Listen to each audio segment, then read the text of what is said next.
Assalamualaikum warahmatullahi wabarakatuh. Perkenalkan, nama saya Ayu Pratiwi dengan NIM 1904010131, Prodi Ekonomi Syariah 4D, Fakultas Ekonomi dan Bisnis Islam, IAIN Palopo, Institut Agama Islam Negeri Palopo. Adapun pembuatan video ini adalah untuk memenuhi salah satu tugas akhir dari mata kuliah aspek hukum ekonomi, di mana saya mengambil materi dengan judul aspek hukum ekonomi dalam e-commerce dan jual beli. Berikut adalah pemaparan materinya.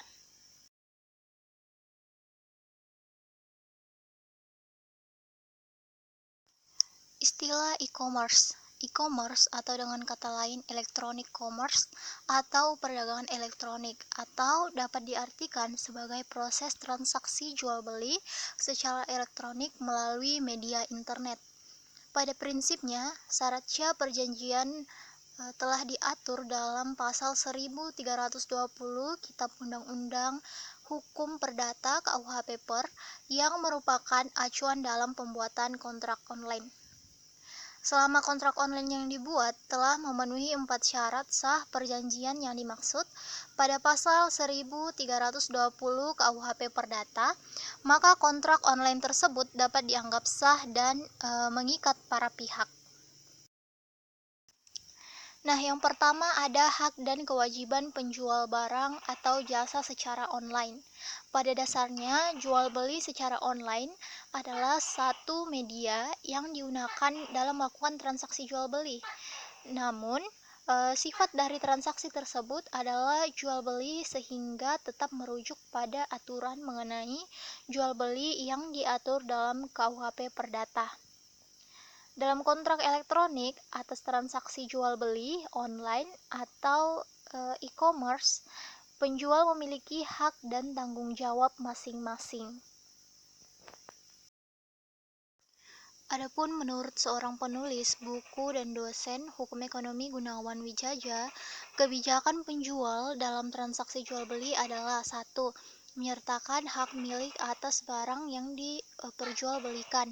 Kedua, menanggung kenikmatan serta menanggung cacat tersembunyi. Jadi, ketika dalam melakukan transaksi jual beli tersebut, apabila terdapat cacat yang tersembunyi, pihak dari penjual harus menanggung cacat tersembunyi tersebut. Kemudian yang ketiga, memberi informasi tentang barang dan jasa yang dijual secara benar, jujur, jelas, dan sebagainya. Jadi ketika memberikan informasi tersebut, jadi harus jujur, tidak boleh ada manipulasi dari penjualan atau pemberian informasi tentang barang yang dijual tersebut.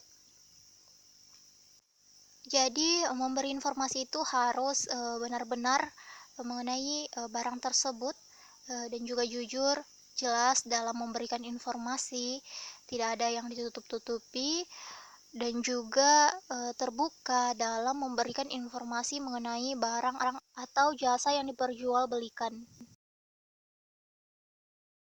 Nah, selain dari kewajiban yang disebutkan tadi, ada juga pasal 7 Undang-Undang Nomor 8 Tahun 1999 tentang Perlindungan Konsumen.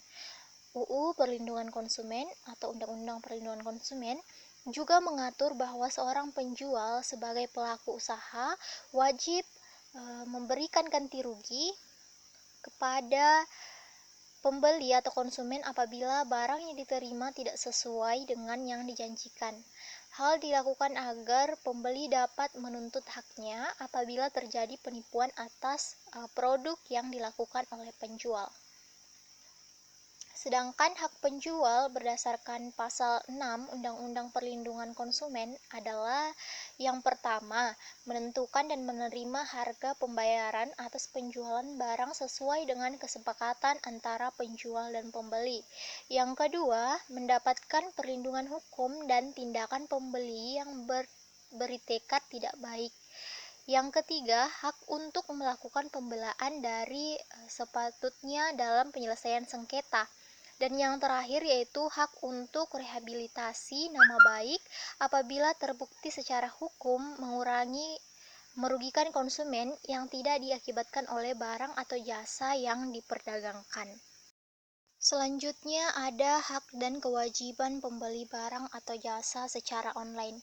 Selain penjual, pembeli sebagai satu pihak dalam transaksi jual beli juga memiliki hak untuk kewajiban yang perlu dipenuhi. Kewajiban pembeli dalam transaksi jual beli menurut pasal 5 Undang-Undang Perlindungan Konsumen adalah yang pertama, membaca informasi dan mengikuti prosedur atau petunjuk tentang penggunaan atas barang atau jasa yang dibeli. Kemudian, bertekad baik dengan melakukan transaksi jual beli barang atau jasa tersebut. Yang ketiga, membayar harga pembelian sesuai dengan yang telah disepakati. Keempat, mengikuti upaya penyelesaian hukum secara patut apabila timbul sengketa dari proses jual beli tersebut. Sedangkan untuk melindungi pembeli sebagai konsumen dari hal-hal yang dapat merugikan konsumen atas perbuatan tidak bertanggung jawab yang dilakukan penjual, terdapat pada pasal 4 Undang-Undang Perlindungan Konsumen yang menjabarkan hak-hak pembeli sesuai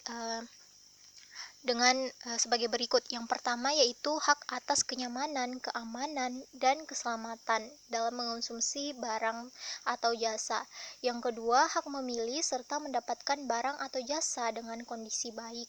Yang ketiga, mendapatkan informasi secara benar, jujur, dan jelas. Yang keempat, mendapatkan pelayanan dan perlakuan secara benar dan tidak diskriminatif. Yang kelima, pendapatnya atas kondisi barang atau jasa yang dibelinya.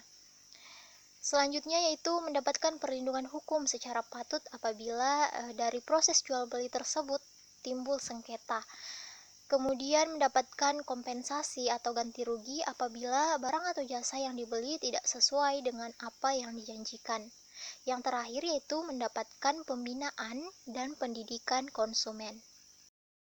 Selanjutnya ada perlindungan hukum dalam perjanjian untuk hindari penyalahgunaan transaksi online. Di sini ada 3. Yang pertama yaitu perlindungan hukum berdasarkan perjanjian.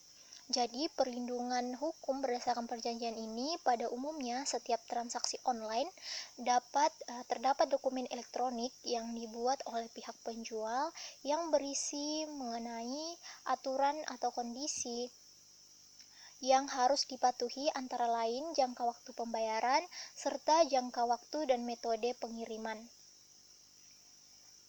Yang kedua, ada perlindungan hukum berdasarkan Undang-Undang Perlindungan Konsumen.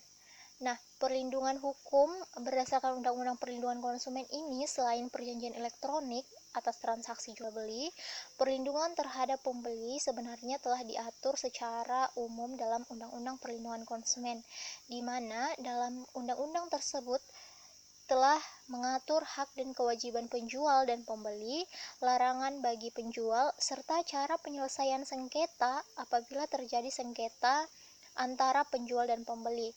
Sebagai pemilik bisnis online, Anda perlu memperhatikan ketentuan yang diatur dalam Undang-Undang Perlindungan Konsumen, antara lain hal-hal apa saja yang dilarang untuk dilakukan agar transaksi jual beli online Anda tetap aman dan tidak melanggar hukum. Yang ketiga ada alat bukti elektronik. Nah, seiring dengan perkembangan teknologi, alat bukti yang sebelumnya hanya terbatas pada dokumen fisik telah berkembang menjadi informasi elektronik dan dokumen elektronik. Hal ini secara tegas disebutkan pada pasal 5 ayat 1 Undang-Undang Nomor 11 Tahun 2008 sebagaimana diubah dengan Undang-Undang Nomor 19 Tahun 2016 tentang informasi dan transaksi elektronik. Undang-Undang ITE yang menyatakan bahwa informasi dokumen elektronik atau hasil cetaknya merupakan alat bukti yang sah dan merupakan perluasan dari alat bukti yang sah sesuai dengan hukum acara yang berlaku di Indonesia. Dengan adanya ketentuan mengenai hal ini, maka memberikan kepastian hukum atas pelanggaran transaksi elektronik di Indonesia. Itulah materi yang dapat saya paparkan mengenai aspek hukum ekonomi dalam bidang e-commerce dan jual beli. Kurang dan lebihnya mohon dimaafkan. Wassalamualaikum warahmatullahi wabarakatuh.